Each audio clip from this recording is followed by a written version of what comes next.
There's a moment in life when comfort collapses, when you realize no one's coming to save you. That's when discipline must take over. This is not about motivation. It's not about feeling good. It's about rebuilding your mind from the ground up, through repetition, through pain, through relentless precision. Because success is not built in the moments you feel strong. It's built in the moments you refuse to quit. This is your blueprint for focus, for discipline, for becoming unbreakable. Chapter 1. Burn the old blueprint. You have a choice: to keep carrying the old version of yourself or to burn it down. That's the key. You cannot rebuild discipline on top of weakness. You cannot build strength on the foundation of excuses. You cannot live a new life using the same old code. If you want to rebuild your mind, the first step is demolition. Destruction with purpose. Fire with intention. Because before you build what you want, you must burn what you were. The old blueprint, the one built on comfort, procrastination, doubt, must die first. You can't rebuild until you burn it down. The old version of you has patterns, and patterns are powerful.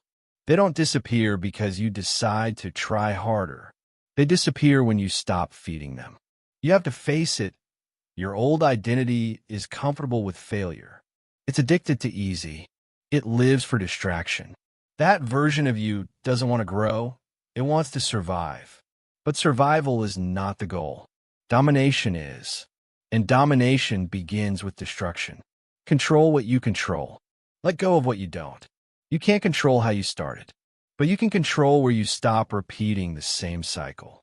You have to interrupt the loop: comfort, hesitation, regret. That's the first act of discipline: elimination. It's not glamorous. It's not motivational. It's brutal. It's subtraction by fire. You will lose parts of yourself: the lazy parts, the doubtful parts, the fragile parts. Let them burn, because they were never you. They were just habits wearing your name. Destruction is creation in disguise. Every time you remove weakness, you make space for strength. Every time you destroy an excuse, you build endurance. Every time you kill comfort, you resurrect discipline. This is not about hate. It's about hunger. You have to get hungry for a different standard, one built on action, not emotion. You don't need their permission. You don't need validation. You need execution. That's the new rule. That's the new blueprint. But before it's built, the old one must burn. Let's talk about what that looks like in real life. Step 1. Identify your old code. Ask yourself, what behaviors are keeping me weak? What routines feed comfort instead of growth? What habits waste time instead of build discipline? You already know the answers. You just haven't held yourself accountable to them. The first step to burning the old blueprint is awareness without justification. Stop defending the version of you that got you stuck. The old blueprint whispers, rest more. You've earned it. The new one says, move. You haven't earned rest yet. The old blueprint says, I'll start when I feel ready. The new one says, start now. Feel later. The old blueprint says, maybe tomorrow. The new one says, only now. You have a choice, and you've always had it. Step 2, destroy the triggers. The environment that built your weakness will fight to keep it. That's why you have to change your surroundings. Delete the apps that steal your focus. Remove the people that drain your drive. Eliminate the comfort zones that make quitting easy, because your environment is not neutral. It's programming you. Every sound, every scroll, every distraction. Control what you control. Let go of what you don't. You can't control the world's noise, but you can control what enters your space. That's how you start burning the blueprint, by starving the system that built it. Every time you resist distraction, you weaken the old code. Every time you choose discipline, you install a new one. That's reprogramming through repetition. Step 3, accept the ashes. When you burn the old you, there's a void. The gap between who you were and who you're becoming. That gap feels uncomfortable. You want to go back. You'll crave the familiar, the scrolling, the sleeping in, the "I'll start next week." But that craving isn't truth. It's withdrawal. You're detoxing from weakness. You're purging from patterns. It hurts because it's working. That's the test most people fail. They confuse discomfort with danger. They think, "I'm losing myself." No, you're finally meeting yourself. This pain is your fire, the one that forges the foundation. You can't rebuild until you burn it down. Repetition builds reality. Say it again. You can't rebuild until you burn it down. Because the human mind doesn't change through information. It changes through identity, and identity changes through repetition. You have to repeat the truth until your system believes it. I don't negotiate with weakness. I destroy what doesn't serve me. I burn comfort to build control. Every repetition reinforces the new code. You're not trying to be disciplined. You're becoming discipline itself. You're not working on yourself. You're rebuilding from zero. And zero is pure power. No baggage, no history, no hesitation. That's what burning gives you. The clean slate no one else can create for you. You have a choice: to live as the person you were trained to be, or to train yourself into who you were meant to be. It starts today, with destruction, with fire, with command. You must learn to love the burn, because it's the only thing strong enough to melt the limits that kept you average. Discipline doesn't start with effort. It starts with elimination. Remove the noise. Remove the negotiation. Remove the excuses. That's how you clear the ground. That's how you make space for strength. Because you can't pour new code into a corrupted system. Control what you control. Let go of what you don't. You can't control what's gone. You can control what's next. So burn it. Burn the indecision. Burn the guilt. Burn the fear. Let the fire consume every old habit that doesn't belong in your next chapter. Then stand in the ashes and repeat this. I rebuild from nothing. I rise from zero. I am my own foundation. That's how new blueprints are born, not from dreams, but from destruction. You've burned the weakness. Now it's time to build the structure. Chapter 2, Build from Zero. You have a choice: to rebuild with intention, or to drift back into comfort. That's the key. After the fire, you're standing in the ashes of what you used to be. And now comes the real work, rebuilding brick by brick, habit by habit, without negotiation. Because starting from zero isn't weakness. It's power. Zero is clarity. Zero is freedom. Zero is the foundation of all greatness. You can't fake your way forward anymore. You've burned the excuses. Now you build with evidence. This is where discipline becomes architecture. Control what you control. Let go of what you don't. You can't control where you started, but you can control what you repeat. And repetition is the blueprint. 1. The law of small repetitions. Most people fail because they aim too big and act too little. They want massive change, but they resist small effort. That's why they never rebuild. Discipline is built in the small, the 5-minute tasks, the early alarms, the daily reps nobody sees. Every repetition installs structure. Every consistent act hardens your foundation. It's not about intensity. It's about identity. You don't need to do everything today. You just need to do the right thing again and again until it becomes who you are. Repetition rewires reality. Say it out loud. I don't chase motivation. I build repetition. I don't seek results. I seek rhythm. That's the foundation. Because rhythm becomes routine, and routine becomes discipline. You have a choice: to start small and rise, or to stay still and decay. 2. One command at a time. The reason most people quit is simple. They try to rebuild everything at once. That's chaos disguised as ambition. The disciplined rebuild in sequence. They master one command before adding another. Wake early. Move the body. Focus the mind. Execute one mission per day. That's the rhythm. That's the reset. Every morning, you repeat the same process until it becomes instinct. You don't need to think, you just do. That's the goal. Automation through discipline. Control what you control. Let go of what you don't. You can't control tomorrow's motivation. You can control today's mission. So stop overcomplicating success. Pick one command. Repeat it daily until it's reflex. That's how you build from zero, by reducing the complex into the controllable. You don't rise by trying harder. You rise by removing hesitation. The mind wants variety.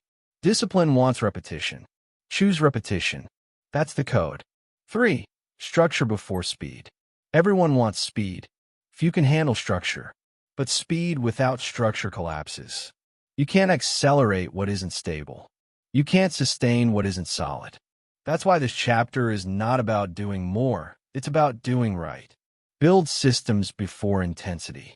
Design your environment to support your habits. Lay out your plan the night before. Set alarms that don't negotiate. Write your tasks in clear, concrete language. Then, execute with precision. It's not about emotion, it's about efficiency. Repeat after me. I don't move fast. I move right. I don't chase chaos. I build consistency. That's the foundation of the rebuilt mind. Method over motion. 4. Make discipline automatic. When you start from zero, every action feels heavy. But repetition lightens the load. Because the brain learns through automation, what's repeated becomes reflex. That's why discipline eventually feels easy. It's not easier. You're just programmed differently. At first, every rep requires effort. But effort repeated becomes identity. You no longer do discipline. You're discipline. That's the transition. That's the reward. Control what you control. Let go of what you don't. You can't control the start of every day, but you can control how you show up in it. Start simple. Stay strict. When it's hard, repeat. When it's boring, repeat. When it's invisible, repeat. Because repetition is the proof of purpose. You don't get disciplined by emotion. You get disciplined by evidence. Every day you show up, you rewrite the code, and the system remembers. 5. Ritual over randomness. Discipline thrives in ritual. Chaos thrives in randomness. Most people rebuild their lives on randomness and then wonder why they collapse again. You must ritualize your actions. Make them sacred. Same wake time. Same movement routine. Same focus window. Same review ritual at night. That's not boring. That's freedom. Because ritual removes thought. And when thinking stops, execution starts. You don't need to feel ready when the ritual runs the system. That's the goal, to create a machine that runs without emotion. Control what you control. Let go of what you don't. You can't control life's chaos, but you can control your daily pattern. That pattern is your protection. That structure is your stability. Repetition is what rewires you. Ritual is what retains you. Together, they build resilience. 6. The boredom barrier. This is where most people break the boredom stage. When repetition stops feeling exciting and starts feeling endless. They confuse boredom with failure. They think the absence of excitement means they're off track. But boredom is the sign of progress. It means you're past the novelty. You're entering mastery. That's where transformation hides. Inside repetition without emotion. Every day you show up bored and still execute, you win. Because discipline isn't about feeling alive, it's about staying aligned. You have a choice, to quit when it's dull or to double down when it's dry. Repeat after me. I move without motivation. I execute without excitement. I finish without feeling. That's how you cross the boredom barrier. Building from zero is not about doing new things. It's about doing the same things right, relentlessly. Every repetition is a brick. Every action is a layer. Every day is a test. You don't rush construction. You reinforce it. Because discipline isn't built fast. It's built forever. You have a choice. To keep restarting or to start repeating. Build slow, build steady, build strong. You've burned the old blueprint. Now you're installing the new one through command, not emotion. Control what you control.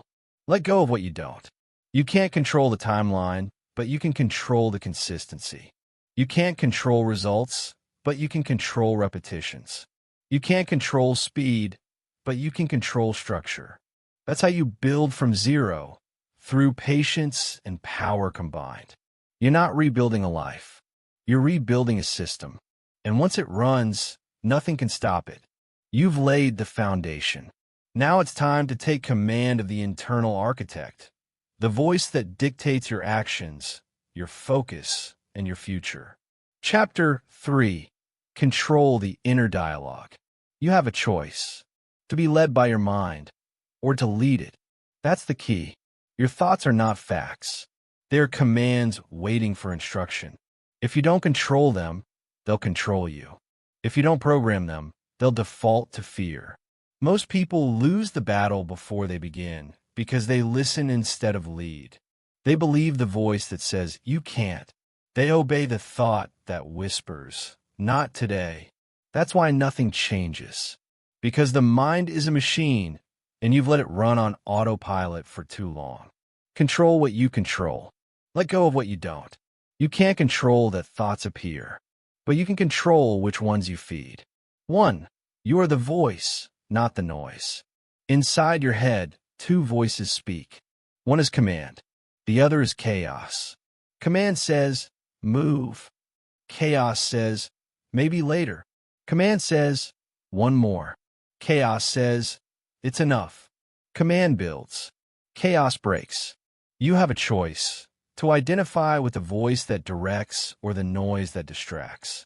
The mistake most people make? They think every thought is true. It's not. Thoughts are inputs. You decide which ones become instructions. That's how you regain control, by separating awareness from automation. You hear the doubt. You don't act on it. You hear the fear. You don't feed it. That's mastery, to hear chaos and still choose command. Repeat after me. I'm not my thoughts. I'm the one who gives them orders. That's the new identity, the operator, not the observer. 2. Rewrite the language. Your brain obeys language. Words are code. Whatever you say internally becomes instruction externally. If your self-talk is weak, your discipline will follow. Stop saying, "I can't." Start saying, "I will." Stop saying, "I hope." Start saying, "I command." The difference between amateurs and professionals is verbal precision. The amateur says, "I'll try." The professional says, "I'll do." That's not semantics, that's software. Because your subconscious doesn't argue. It executes. Every time you speak hesitation, you program hesitation. Every time you speak certainty, you program certainty. Control what you control. Let go of what you don't. You can't control every emotion, but you can control every word. And words create worlds. So start speaking like the person you're becoming, not the one you're escaping. Say it again. I give orders to my mind. I speak command, not complaint. I talk like the person I'm building. That's how you overwrite the code. 3. Use the command loop. Here's how high performers control their inner dialogue. They run everything through a simple loop: command, execute, reinforce. When resistance appears, they don't debate. They declare, command, go. Execute, act immediately. Reinforce, repeat the success mentally. That's how discipline strengthens, by linking thought to action without delay. Every time you execute after a command, you train obedience. Every time you hesitate, you train doubt. Your mind learns from your behavior more than your intention. So when you give an order, follow through instantly. That's how you build internal trust. You have a choice: to talk about action or to attach words to action. Choose action, because confidence is an affirmation. It's repetition of obedience. You trust your mind when your mind sees you follow through. That's why self-trust and self-discipline are the same thing. You can't respect a commander who never acts. And your brain is no different. Be the commander it obeys. 4. Kill the negative narrator. The mind loves to narrate your failure before it happens. It predicts problems, magnifies fear, and labels limits. That's the old software trying to reinstall itself. You have to interrupt it. The next time your mind says, "You're tired," answer, "We keep moving." When it says, "You can't do this," answer, "Watch me." When it says, "It's too late," answer, "I'm just starting." That's not positive thinking. That's mental leadership. You don't argue with weakness. You overrule it. Control what you control. Let go of what you don't. You can't control that your mind resists pain, but you can control that you obey command instead. That's the override, the discipline blueprint running live. Every time you override doubt, you harden the system. Every time you obey command, you delete hesitation. That's how you rewire the narrative from victim to victor. Repeat after me. I speak only what strengthens. I delete what weakens. My mind follows my orders. That's your daily drill. 5. Repetition is reprogramming. You can't outthink old programming. You have to outrepeat it. The brain changes through frequency, not theory. So every morning, start your day with command statements. Simple, clear, certain. I wake with purpose. I move with focus. I finish what I start. Repeat them out loud.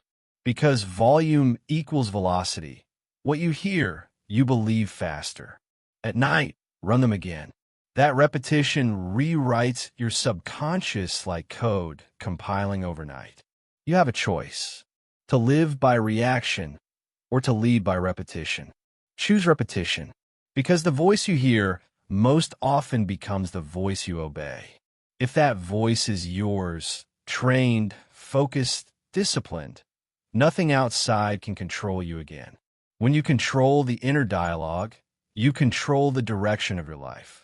Because every action begins as a sentence. Every habit starts as a thought.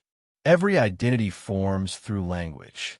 You're not trying to be disciplined anymore. You're commanding discipline into existence. Every word you speak is another brick in your mental fortress. Every repetition is another layer of code. You have a choice: to keep repeating the old script or to write the new one in real time. Speak like the person you want to become. Act like the person you already are. Control what you control. Let go of what you don't. You can't control the past that programmed you, but you can control the commands that reprogram you. And that's all discipline really is: consistent reprogramming through deliberate command. You've built your foundation. You've taken control of your inner dialogue. Now it's time to face the friction that forges real power, pain. Because pain is not punishment. It's proof you're being rebuilt. Chapter 4. Pain is the proof. You have a choice: to fear pain or to follow it. That's the key. Pain isn't a signal to stop. It's a signal that you've finally started. Because pain doesn't appear when you're comfortable. Pain appears when you cross the threshold of who you used to be. That's what most people never understand. They think pain means something's wrong. But pain means something's changing. And change is always uncomfortable. Control what you control. Let go of what you don't. You can't control the presence of pain, but you can control its purpose. That's the secret. Pain doesn't have to be punishment. It can be proof. Proof that you're growing. Proof that you're alive. Proof that the old code is being rewritten. You can't rebuild a new mind with the same comfort that destroyed the last one. Pain is the process. 1. The purpose of pain. Every transformation begins with tension. Muscles grow through resistance. Focus sharpens through distraction. Character hardens through struggle. Pain is not an obstacle. It's a teacher. It teaches discipline through discomfort. It teaches patience through pressure. It teaches awareness through adversity. Every time you feel pain, your system is giving feedback. We're expanding.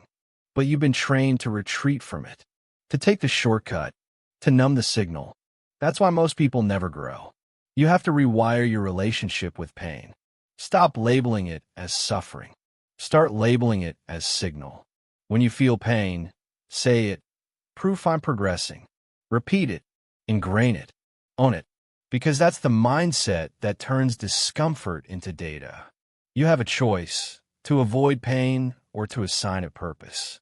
Choose purpose. 2. Pain replaces permission. The world tells you to wait for motivation. Wait for the perfect moment. Wait until it feels right. But discipline doesn't wait. It works through pain. Because pain doesn't ask for permission. It demands progress. You don't need to feel ready to act. You need to act while it hurts. That's what separates the ordinary from the unstoppable. Most people stop when pain begins. The discipline begin when pain starts. That's the real threshold. Pain is the filter that reveals who's committed and who's comfortable. The weak see pain as punishment. The strong see pain as proof. Repeat after me. I move through pain. I work inside discomfort. I don't need permission to push. Control what you control. Let go of what you don't. You can't control how pain feels, but you can control what it fuels. That's the discipline difference. Reaction versus redirection. 3. Pain is data. Pain is feedback from the system. It tells you exactly where you're weak. It shows you what's untrained, untested, or unfinished. And that's gold, because awareness is the first step toward mastery. Most people fear feedback. The disciplined crave it. When pain appears, ask, what is this teaching me? Physical pain teaches endurance. Emotional pain teaches control. Mental pain teaches patience. Every type of pain has intelligence inside it. If you stop reacting long enough to listen, the old version of you used to panic at the first sign of discomfort. The new version observes it, studies it, and uses it. That's how pain becomes data, not drama. Control what you control. Let go of what you don't. You can't control that pain visits you, but you can control how long it stays. You decide whether it breaks you or builds you. And that decision is everything. 4. Transmute pain into power. The body wants to retreat. The mind wants to resist. But the disciplined convert both into energy. They use pain like fuel, control combustion. You're not meant to numb pain. You're meant to use it. You take the emotional fire and channel it into precision. You take the frustration and pour it into focus. You take the failure and turn into feedback. That's what it means to transmute, to transform energy without losing momentum. The key is direction. Without direction, pain destroys. With direction, pain drives. You have a choice: to let pain define you or to let it develop you. Repeat after me. My pain has purpose. My discomfort has direction. My struggle has structure. Every rep you finish in pain is an act of defiance against weakness. Every challenge you endure is a declaration of control. That's the power of pain transmuted. It becomes energy in motion. 5. The discipline threshold. Discipline and pain are twins. You can't have one without the other, because discipline is choosing pain early to avoid regret later. It's the prepayment for freedom. You either suffer from discipline now or from decay later. That's the trade. That's the truth. You can't control whether life will hurt, but you can choose why it hurts.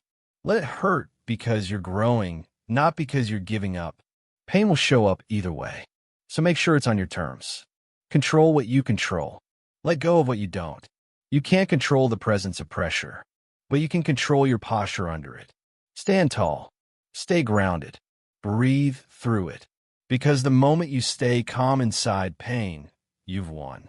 Pain stops being chaos and starts being calibration. That's how you know you've evolved. 6. Proof of progress. Here's the simplest way to measure your growth. The things that used to break you now barely move you. That's progress. What once felt unbearable now feels familiar.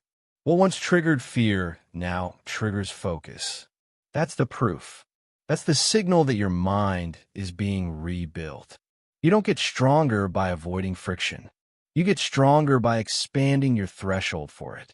And each time you survive a new level of pressure, you expand your capacity for the next one. That's progress disguised as pain. You have a choice: to fear friction or to function through it. Choose function, because the ones who build discipline don't avoid storms. They become storms. You can't break someone who has made peace with pain. That's what you're becoming: unbreakable. Pain isn't here to stop you. It's here to shape you. Every time it burns, it builds. Every time it tests, it teaches. You're not being punished, you're being prepared. Control what you control. Let go of what you don't. You can't control that pain exists, but you can control that it elevates you. Because the pain you feel today becomes the strength you operate from tomorrow. That's the blueprint. That's the transformation. Pain is the signal that your new system is online, the one built on discipline, not desire. And now that you've learned to face pain, it's time to use it as structure. To take the energy, the effort, the endurance, and mold it into a system that protects your focus every single day. You've burned the weakness. You've built the foundation. You've learned to command your mind and embrace discomfort. Now it's time to structure it, to build discipline into a daily machine that never breaks. Chapter 5: The Routine Rebuild. You have a choice: to live by emotion or to live by structure. That's the key.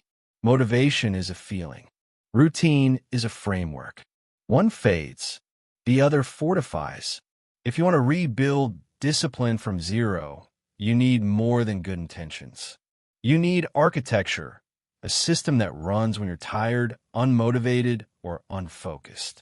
That system is routine, and routine is discipline in motion. Control what you control. Let go of what you don't. You can't control how you feel each day, but you can control what you do each day. That's what separates amateurs from professionals. Amateurs move with mood. Professionals move with method. 1. Routine is protection. Routine protects your energy from chaos. It keeps you grounded when everything around you tries to pull you off track. When your schedule is sacred, distractions lose power. When your habits are locked in, emotion becomes irrelevant. The undisciplined live reactive lives. They wake up and wait to see what the day brings. The disciplined create the day before it starts. That's what routine does. It gives order to the unpredictable. You wake, you move, you execute. Not because you feel like it, but because the system says so. The system doesn't ask. It commands. Repeat after me. I follow my system. My system follows my mission. That's the code. Because when your structure is solid, you can perform under pressure, adapt under stress, and stay calm in chaos. Routine is not restriction. Routine is protection. 2. Design before discipline. Most people fail not because they lack effort, but because they lack design. They try to be disciplined inside a disorganized life. That's impossible. You can't execute consistently in chaos. You have to design clarity first. So before you add effort, add structure. Plan your mornings. Decide your priorities. Create clear time blocks for execution, rest, and reflection. That's how you remove guesswork, and guesswork kills focus. Every decision you pre-make frees your mind for performance. That's design. Control what you control. Let go of what you don't. You can't control how much willpower you wake up with, but you can control the environment that saves it. Discipline doesn't require more energy. It requires fewer decisions. So design your day like a soldier. Simple, strict, repeatable. Because complexity kills consistency. 3. Morning command ritual. The day doesn't start when you wake up. It starts when you take command. That's the moment discipline activates. Before the noise, before the scroll, before the world's demands. You give yourself orders.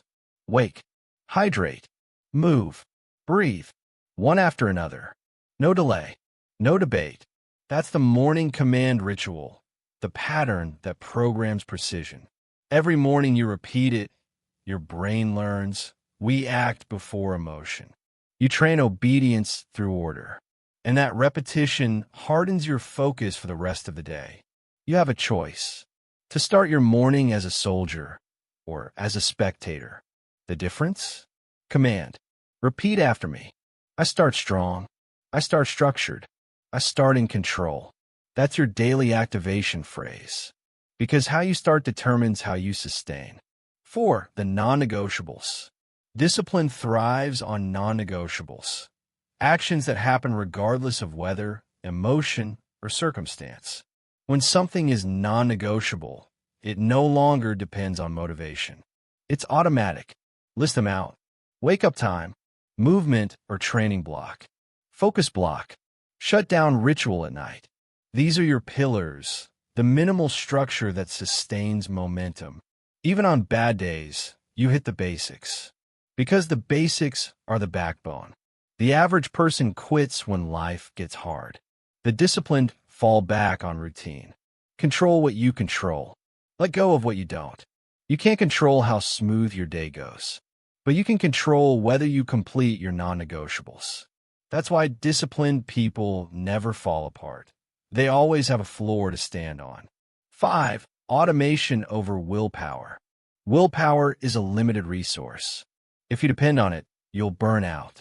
That's why routine exists, to automate decisions before fatigue sets in. When something's scheduled, it's already decided. When it's automatic, it doesn't require energy. Automation is discipline without emotion. You eat at the same time. You train at the same time. You execute at the same time. Because discipline doesn't ask when, it knows when. You have a choice to build systems that support your goals or habits that sabotage them. Automation is freedom, because every decision you remove from willpower moves you closer to mastery. Repeat after me. I don't rely on willpower. I rely on systems. I don't negotiate with my calendar. I don't improvise my progress. That's automation. That's control. 6. The review ritual. Discipline is maintenance.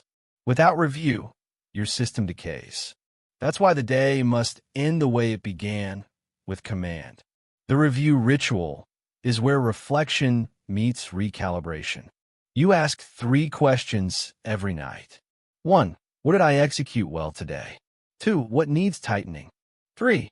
What's the mission tomorrow? You write the answers quickly, clearly, without emotion.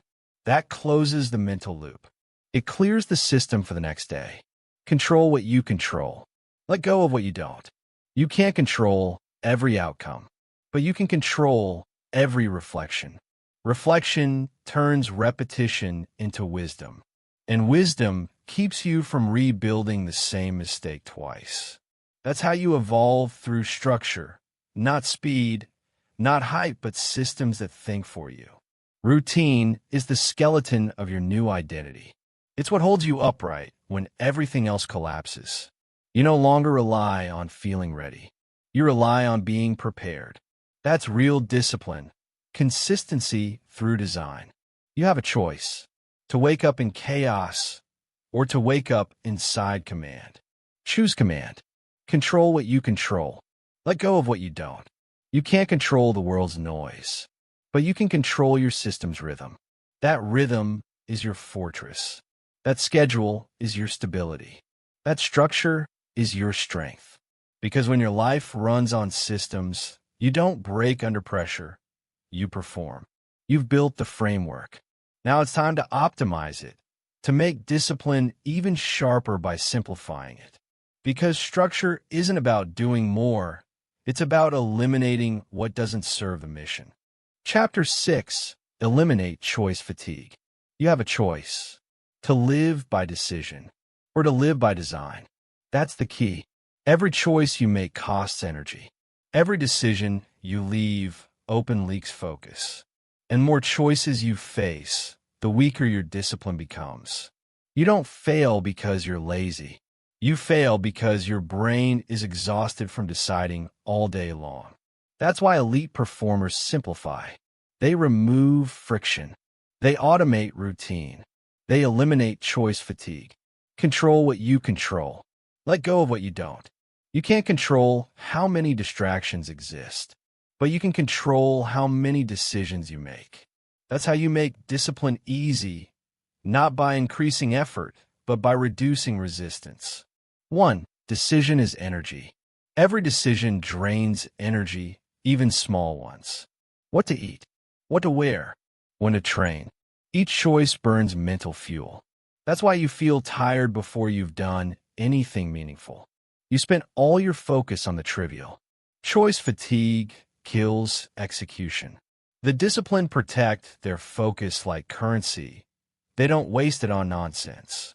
You have a choice: to spend your attention reacting or to invest it in results. Design removes the need for decision. Routine replaces randomness. That's how professionals operate. Everything pre-decided, everything predictable. When the mind is free from clutter, the body moves with clarity. Repeat after me. I don't choose randomly. I execute intentionally. I spend focus only where it pays. That's your code now. 2. Pre-decide the essentials. If it matters, decide it once.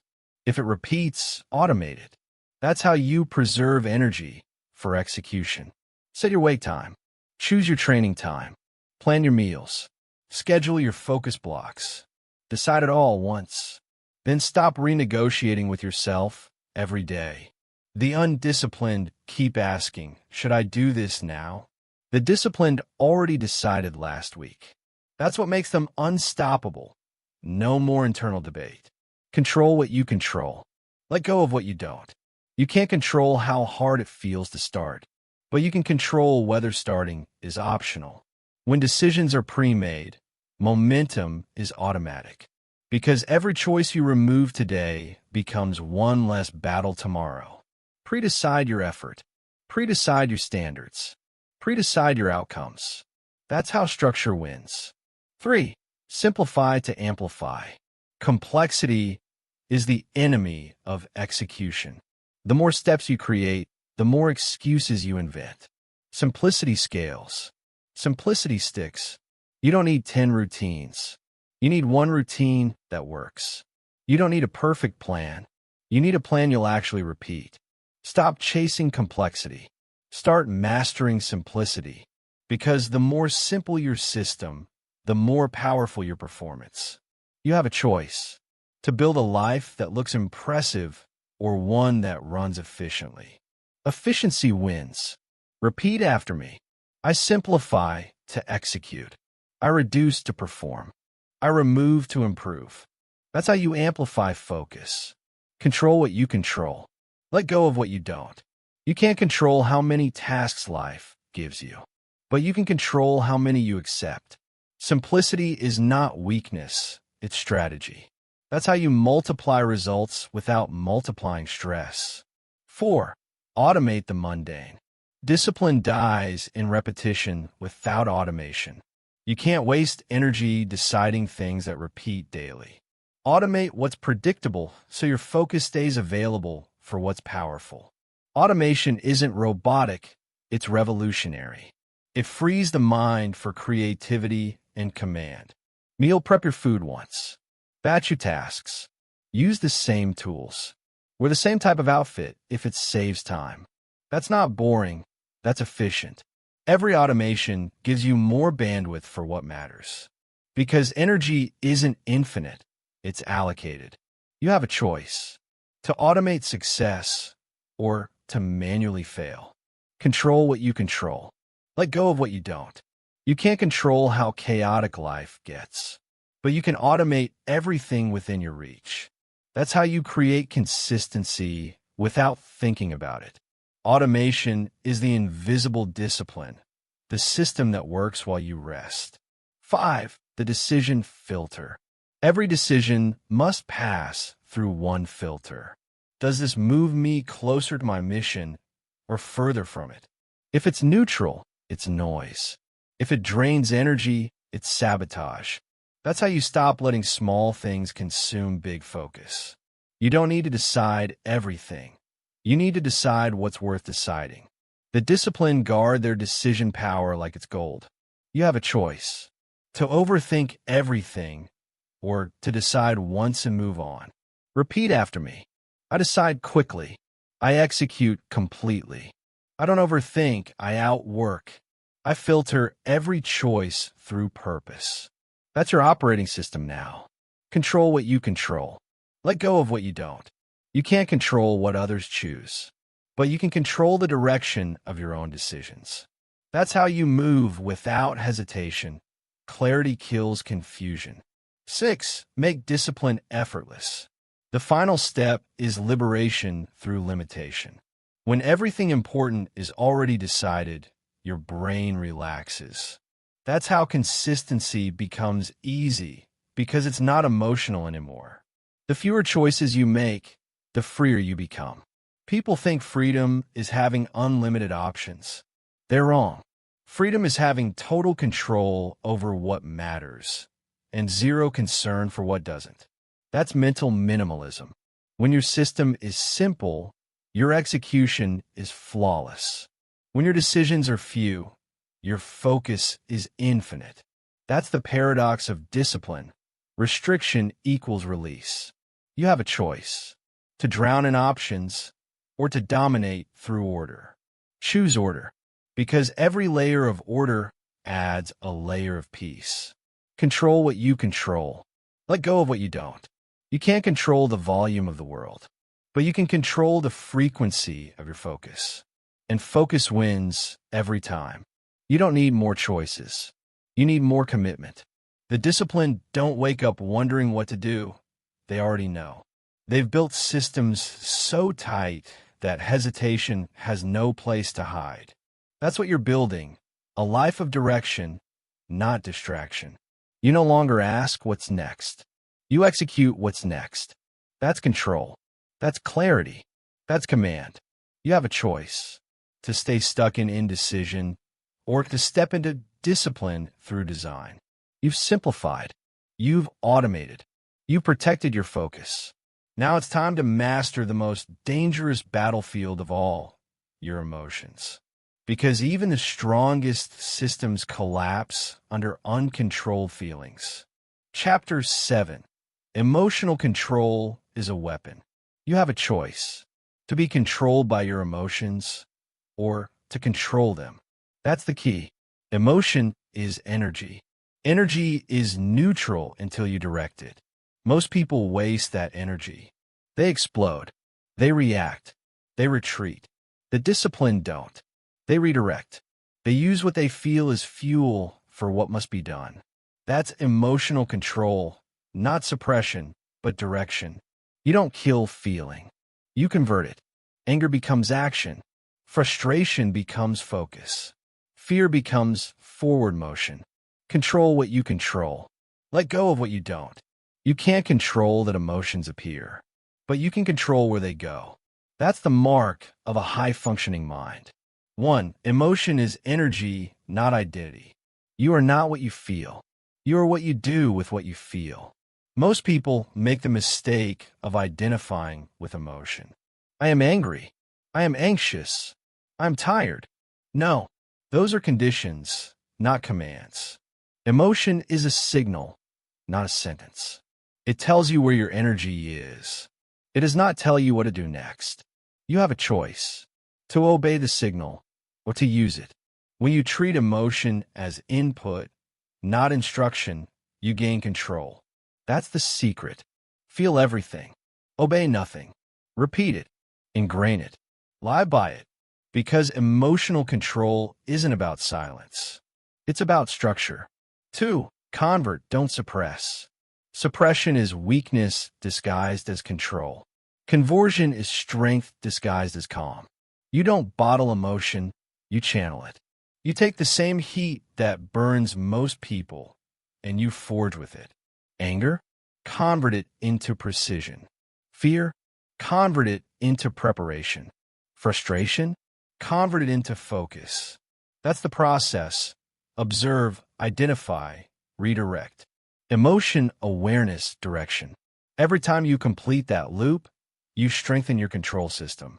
You have a choice: to be consumed by emotion or to consume it for progress. Control what you control. Let go of what you don't. You can't control emotional triggers, but you can control emotional transmission. That's power. The weak vent, the strong convert. 3. The law of response time. Control lives in a gap between stimulus and response. Most people shrink that gap until they have no space to think. They react before they realize. They regret before they reflect. The disciplined do the opposite. They expand the gap. They pause, measure, and decide. That's the difference between reaction and response. Reaction is emotion-driven. Response is discipline-driven. You don't need to respond instantly. You need to respond intelligently. You have a choice: to be fast or to be effective. That's the key, because emotional control isn't about being robotic. It's about being deliberate. Control what you control. Let go of what you don't. You can't control triggers, but you can control timing, and timing determines outcome. 4. Master the neutral zone. The most powerful people live in neutrality, the space between chaos and calm. They feel everything but commit to nothing until they decide. That's mastery. Neutral doesn't mean numb. It means measured. In neutrality, you see clearly. In emotion, you see distortion. That's why the disciplined pause before they act. They delay expression until they choose direction. You have a choice: to live at emotional extremes or to operate in balance. Repeat after me. I stay neutral under pressure. I convert emotion into energy. I execute from clarity, not chaos. That's the code. Neutrality protects focus. Focus protects performance. And performance builds power. 5. Emotional conditioning. Just like muscles, emotional control strengthens through repetition. You don't learn control when life is calm. You learn it when chaos hits. Every trigger is a test. Every reaction is a rep. When someone provokes you, stay still. When you want to argue, stay quiet. When you feel fear, move anyway. That's training. Repetition rewires reaction. The more you practice control under pressure, the more automatic it becomes. That's emotional conditioning, discipline at the nervous system level. You have a choice: to repeat chaos or to rehearse control. Choose control. Control what you control. Let go of what you don't. You can't control who tests you, but you can use every test as training. That's how control evolves into instinct. 6. Silence is control in motion. Silence is not weakness. Silence is weaponized control. When you withhold reaction, you hold power. Silence lets you process. Silence lets you see what others miss. Most people talk to relieve tension. The disciplines stay silent to retain it and use it. You have a choice: to release pressure through noise or to direct it through control. That's the difference between venting and victory. Control what you control. Let go of what you don't. You can't control what others say, but you can control what you reveal. And the less you reveal, the more you retain. Silence is not passive. It's preparation. The quiet mind wins the loud battle. 7. Command the body, command the mind. The body follows the mind, but the mind listens to the body. Control one, and you control both. That's why posture, breath, and stillness matter. When pressure rises, slow your breath. When adrenaline spikes, lower your voice. When chaos hits, still your body. These are physical commands that regulate internal control. You can't think clearly in physical panic. You must reset the body first. That's command protocol. You have a choice: to let biology drive behavior, or to let behavior direct biology. Control what you control. Let go of what you don't. You can't control the initial surge, but you can control your physical state after it hits. That's command discipline. Emotion isn't your enemy. It's your most powerful ally when you lead it. Because every burst of energy, every surge of tension, every spark of frustration is fuel waiting for direction. Most people burn out because they waste energy fighting emotion. The disciplined rise because they redirect it. They feel everything. They obey nothing. They move when they decide, not when they feel. That's power. That's clarity. That's control.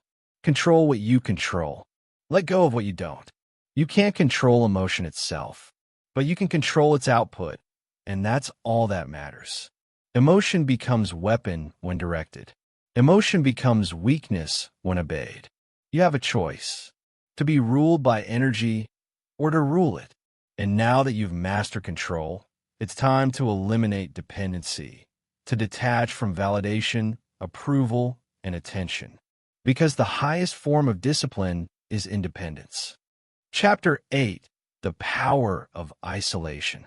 You have a choice, to need company or to need clarity. That's the key. Isolation isn't loneliness. It's leverage.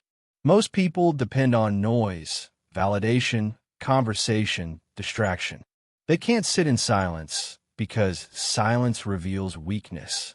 But silence is where strength is built. Isolation is where identity is forged.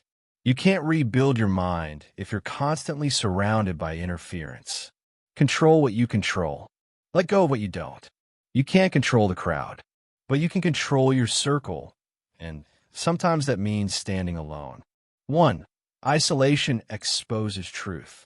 When you strip away noise, you face reality. You see who you are without feedback. You see what you think without influence. Most people avoid isolation because they don't want to meet themselves. But you can't master the world if you haven't mastered solitude. Isolation reveals what distraction hides: the flaws, the fears, the unfinished business. And that's the foundation of growth. You can't correct what you refuse to confront. You have a choice, to hide in noise or to face your reflection in silence. That's the key, because silence doesn't lie. It shows you exactly where you stand. Control what you control. Let go of what you don't. You can't control what the world thinks, but you can control what you become when the world isn't watching. 2. Dependency is weakness. Dependency is disguised comfort. The mind becomes soft when it needs external approval to move. That's not connection. That's control by others. You don't need validation. You need velocity. You don't need permission. You need progress. Isolation removes the crutch. When no one is watching, every action becomes honest. When no one claps, you learn to move for mission, not attention. That's real freedom. You have a choice, to depend on noise or to depend on discipline. Control what you control. Let go of what you don't. You can't control who supports you, but you can control that you move regardless. And that's what separates those who need encouragement from those who create results. 3. Solitude builds self-command. In isolation, there's no applause, no opinion, no distraction. Only data, only direction. You hear your own commands clearly. That's when the real training begins, when the only voice left is your own. You practice operating without supervision. You execute without accountability. You push without reward. That's self-command. It's not about cutting people out. It's about cutting dependence off. You have a choice, to rely on the system or to become the system. When you can lead yourself in silence, you can lead others in chaos. Control what you control. Let go of what you don't. You can't control external leadership, but you can control your internal hierarchy. You are both commander and soldier. That's structure. That's control. 4. Isolation sharpens focus. Focus is born in quiet. The fewer inputs you allow, the sharper your signal becomes. Distraction is dilution. Too many channels, too much noise. You want to think deeply? Disconnect. You want to execute flawlessly? Withdraw. Isolation is not retreat, it's recalibration. You unplug from the world to plug back into precision. That's how you protect clarity. You have a choice: to be accessible to everyone or to be accountable to your mission. Repeat after me. I protect my focus. I choose silence over noise. I stay connected only to purpose. That's how you preserve mental efficiency. Control what you control. Let go of what you don't. You can't control the world's volume, but you can mute it when it interferes with your vision. That's control through isolation. 5. The discipline of solitude. Most people can't sit still.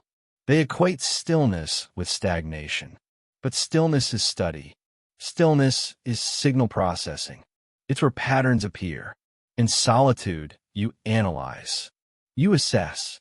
You reset. That's where growth becomes intentional. The discipline schedules silence the same way they schedule work. Isolation isn't escape. It's equipment maintenance. You recharge focus, not emotion. You have a choice: to see solitude as absence or to see it as advantage.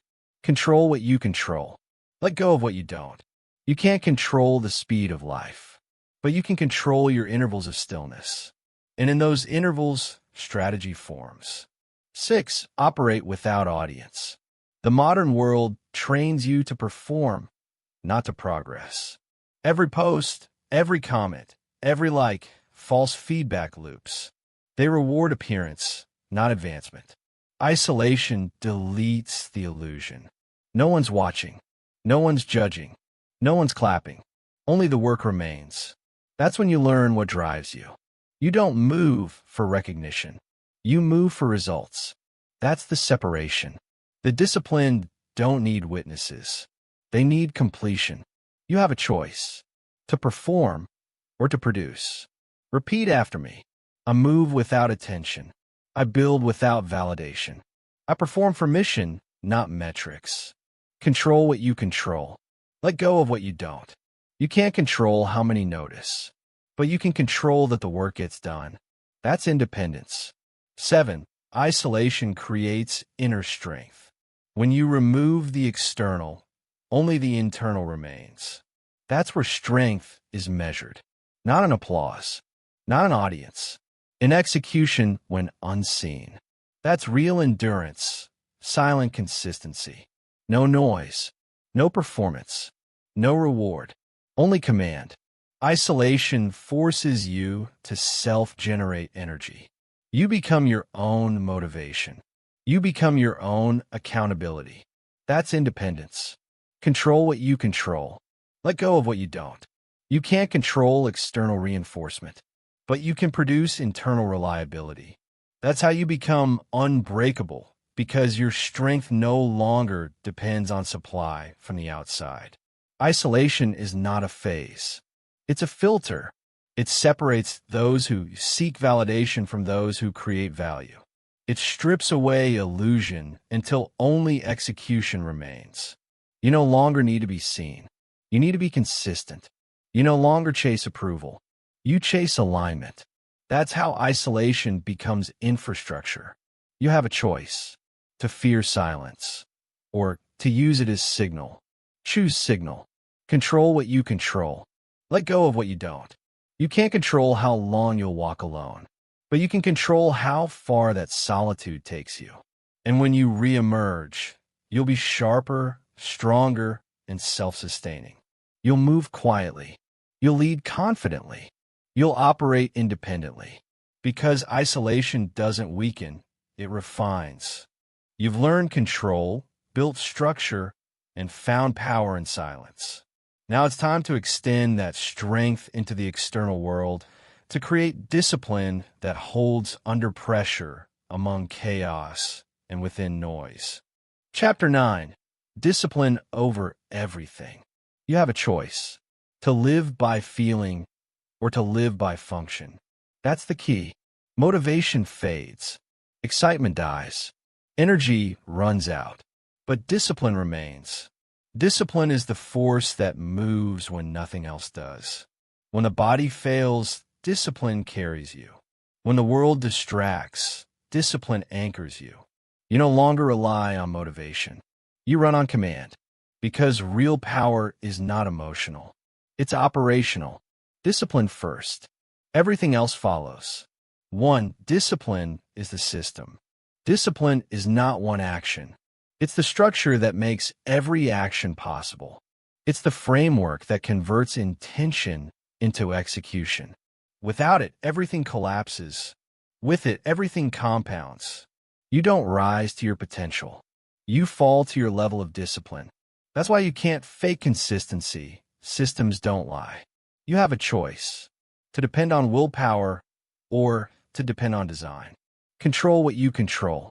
Let go of what you don't. You can't control how you feel, but you can control the structure that moves regardless. That's the foundation of performance. Discipline as infrastructure. 2. Motivation is temporary. Motivation is emotional caffeine. It spikes, then crashes. That's why average people start fast and quit faster. Discipline isn't a feeling. It's a function. You do it because it's programmed, because the system says so. You don't wait for energy. You execute from order. Repeat after me. I don't move when I feel ready. I move because it's required. I move because it's command. That's what separates professionals from amateurs. Professionals execute regardless. Amateurs execute occasionally. You have a choice: to live by emotion or to live by execution. Control what you control. Let go of what you don't. You can't control the waves of motivation, but you can control the discipline that rides them. 3. Discipline defeats distraction. Distraction is weakness disguised as curiosity. Every distraction steals command bandwidth. Most people aren't tired, they're scattered. Their energy bleeds through open loops and broken focus. Discipline seals those leaks. You move by plan, not impulse. You decide once, then act repeatedly. That's the cure for chaos. Structure. You have a choice: to react to everything or to respond to nothing outside the mission. Repeat after me. I don't chase noise. I protect focus. I follow the plan. Control what you control. Let go of what you don't. You can't control how much noise exists, but you can control whether you listen. That's how discipline becomes armor against distraction. 4. Discipline builds trust. You can't lead anyone until you can lead yourself. That's the real test. When you command yourself to act, do you obey? Because every time you give an order and fail to follow, you break internal trust. And when you break that trust enough times, your word means nothing, even to yourself. Discipline rebuilds it. Every action you complete on command restores authority. Every task finished without delay rebuilds credibility. You have a choice: to live in self-doubt or to live in self-command. That's how discipline creates confidence, not through affirmation, but through evidence. Control what you control. Let go of what you don't. You can't control others' respect, but you can control that your own word becomes law. That's internal leadership. 5. Discipline replaces emotion. Emotion makes you inconsistent. Discipline makes you predictable. Predictability is power. It means results arrive on schedule. The world runs on unstable emotion. The disciplined operate on stable instruction. You no longer depend on mood to perform. You perform because performance is your baseline. That's the difference between living in chaos and living in command. You have a choice: to be swayed by how you feel or to be shaped by what you do. Repeat after me. I don't obey mood. I obey mission. My emotions serve my structure. Control what you control. Let go of what you don't. You can't control fluctuations, but you can control consistency. That's discipline as stability. 6. Discipline is the great equalizer. Talent gives advantage. Discipline guarantees victory, because talent fades when fatigue hits. Discipline doesn't. That's why disciplined people outlast gifted ones. The race always belongs to those who continue. It's not about who starts better. It's about who never stops. You have a choice: to rely on natural ability or to build operational reliability. Discipline doesn't care about background, privilege, or conditions. It levels the field through repetition. Repeat after me. Discipline is my advantage. Consistency is my currency. Repetition is my reward. Control what you control. Let go of what you don't. You can't control how others begin, but you can control how long you last. And endurance always wins. 7. Discipline turns chaos into order. Life is constant entropy, pressure, change, uncertainty. The undisciplined crumble because they expect control over circumstances. The disciplined thrive because they maintain control over self. You don't predict. You prepare. You don't forecast. You function. That's why discipline scales. It makes you reliable under randomness. You have a choice: to demand easier conditions or to demand higher consistency. Control what you control. Let go of what you don't. You can't control what happens next, but you can control that you're ready for it. That's order inside chaos. Discipline is not a skill. It's an identity. It's who you are when all comfort collapses. It's what remains when motivation dies. It's not about doing your best when you're strong. It's about doing what's required when you're tired. You don't stop because it's hard. You continue because it's command. Discipline over everything. Repeat it until it becomes instinct. Discipline first. Everything else follows. Because the world rewards the one who continues, not the one who complains. Control what you control. Let go of what you don't. You can't control the outcome, but you can control the effort that causes it. And that effort, repeated, consistent, measured, is what separates the discipline from everyone else. You've learned to control emotion, to operate alone, to execute under pressure. Now, it's time to scale, to extend your internal command outward. Because the ultimate test of discipline is leadership. Can you maintain control while directing others? Chapter 10. Rebuild. Repeat. Reinforce. You have a choice: to finish once or to maintain forever. That's the key. Discipline is not an event. It's a process. You don't arrive. You operate. Every day is reconstruction. Every task is reinforcement. Discipline isn't an achievement. It's maintenance. You build. You test. You repair. Then you build again. That's how the system stays operational. Control what you control. Let go of what you don't. You can't control duration, but you can control continuation. That's the difference between temporary progress and permanent stability. 1. Rebuilding is the routine. Every system decays. Entropy is constant. That's not failure. That's physics. The disciplined rebuild before collapse. They audit. They adjust. They restore. Because maintenance is protection. You don't wait for breakdown. You detect deviation early and correct it. That's real mastery. Consistent correction, not dramatic recovery. You have a choice: to treat discipline as a sprint or as a service cycle. Rebuilding is not restarting. It's reinforcing the foundation daily. Control what you control. Let go of what you don't. You can't control environmental decay, but you can control internal renewal. That's long-term operational stability. 2. Repeat until automatic. Repetition is automation. The purpose of repetition is not perfection. It's permanence. Every action repeated enough times converts into code. You're not practicing discipline. You're programming it. That's the formula. Rebuild, repeat, reinforce, automate. Once automation begins, resistance disappears. You no longer think, you execute.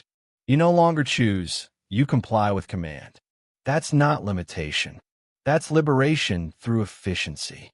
You have a choice: to live by reaction or to live by repetition. Control what you control. Let go of what you don't. You can't control how long it takes to master the code, but you can control that you never stop running it. That's functional consistency. 3. Reinforcement prevents regression. Systems degrade without reinforcement. That's why repetition alone is not enough. Reinforcement is required. Reinforcement means verifying performance through deliberate review. You test the system. You stress the process. You confirm reliability. That's the reinforcement loop. Without reinforcement, discipline becomes routine decay. With it, discipline becomes structural endurance. You have a choice: to repeat mindlessly or to reinforce intelligently. Control what you control. Let go of what you don't. You can't control that erosion exists, but you can reinforce against it. Every reinforcement cycle increases resistance to failure. That's engineering, not effort. 4. Operate like maintenance. Maintenance is the highest form of professionalism. Amateurs build once and celebrate. Professionals rebuild endlessly. They understand. Performance isn't a product. Preservation is. You're not trying to achieve discipline. You are maintaining it like a machine. Scheduled inspections. Predictive maintenance. Routine calibration. No emotion. No motivation. Only process. You have a choice: to be the user or the operator. Users consume systems. Operators sustain them. Control what you control. Let go of what you don't. You can't control external wear, but you can manage internal repair. That's the foundation of durability. 5. Failure is feedback, not finality. In this system, failure is not an ending. It's a measurement. Failure indicates a weak point in the structure. You don't react. You record. Data replaces drama. You analyze deviation, not emotion. You identify root cause, not blame. Then you adjust, rebuild, and continue. That's how disciplined systems evolve, through error logs, not excuses. You have a choice: to collapse from failure or to collect data from it. Control what you control. Let go of what you don't. You can't control that mistakes occur, but you can control that they produce refinement. Failure is information. Information is advantage. That's control. 6. Daily reset protocol. Every day is reset. Every reset is recalibration. You close yesterday's loop before opening today's. Morning, activate the system. Midday, check system stability. Night, record and reset. That's the daily reset protocol. Each cycle ends clean. Each new cycle begins optimized. The mind stays operational because the system is consistent. You have a choice: to drift through days or to operate in cycles. Control what you control. Let go of what you don't. You can't control external pace, but you can control internal reset. And that's how you maintain consistent performance indefinitely. 7. Progress is invisible. Discipline doesn't announce itself. It accumulates quietly. You won't always see progress. You'll only see proof during pressure. When stress increases and you don't collapse, that's confirmation. When repetition feels ordinary, that's mastery. Progress hides inside performance stability. You have a choice: to chase visible results or to build invisible strength. Control what you control. Let go of what you don't. You can't control when results appear, but you can control that the system continues. And when the system continues, results become inevitable. That's silent progress. 8. Infinite process. There is no end state. There is only ongoing refinement. The disciplined do not seek finish lines. They seek friction because friction drives recalibration. You don't achieve. You sustain. Every day you reconstruct. Every action is maintenance. Every repetition is reinforcement. That's infinite operation. You have a choice: to burn out or to build endlessly. Repeat after me. Rebuild daily. Repeat endlessly. Reinforce forever. That's not motivation. That's method. Control what you control. Let go of what you don't. You can't control that decay is constant, but you can match it with constant reconstruction. That's how you remain functional forever. You are not a finished product. You're an ongoing process. Every day, rebuild. Every hour, repeat. Every cycle, reinforce. That's the equation for indefinite strength. Because discipline isn't what you achieve. It's what you maintain. Not what you start. What you sustain. Not what you say. What you execute. You have a choice. To live as a project or to live as a process. Control what you control. Let go of what you don't. You can't control the future, but you can reinforce the system that will survive it. That's the discipline blueprint. Not inspiration, not emotion, but structure that self-sustains. You've built it. Now you maintain it. Endlessly. Rebuild daily. Repeat endlessly. Reinforce forever. That's how you remain unbreakable.